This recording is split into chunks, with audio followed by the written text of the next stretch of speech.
May-ari ng LA Lakers namigay ng mga jersey sa debut game ni Luka Doncic. Giannis pinalitan na ng isang gwardya sa All-Star Game.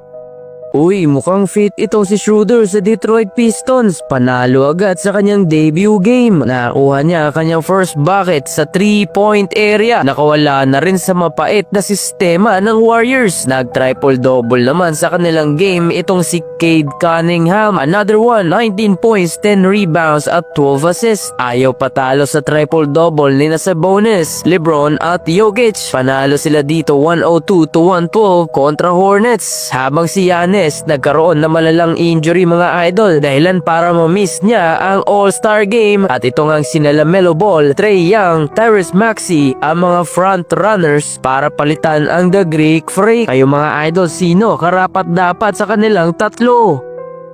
So eto na mga idol, ngayong araw February 11 ang expected day na maglalaro si Luka sa kanyang debut game sa Lakers. Ito din ang unang pagkakataon na makakalaro niya si LeBron James. Sobrang excited na ngayon ang lahat, may pa-jersey pa ang may-ari para sa mga fans. Lahat ng upuan sa Crypto Arena ay nilagyan ng mga jersey ni Luka. Samantala, opisyal lang si Trae Young mga idol ang ipinalit kay Giannis Antetokounmpo sa All-Star Game. Deserve naman talaga ng pair na to dahil nag-a-average si Ice 3 ng double-double, 23.5 points at 11.4 assists per game. Malungkot ito para sa mga fans ni LaMelo Ball.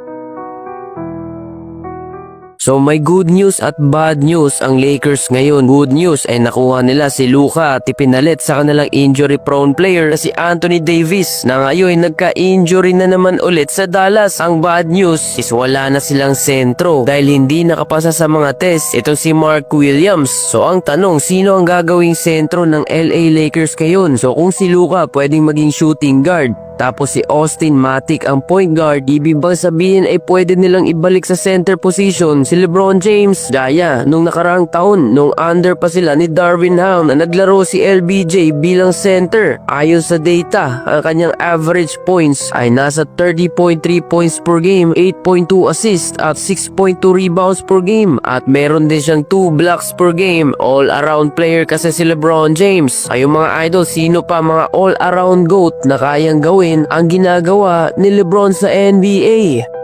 Steven Adams, Thompson.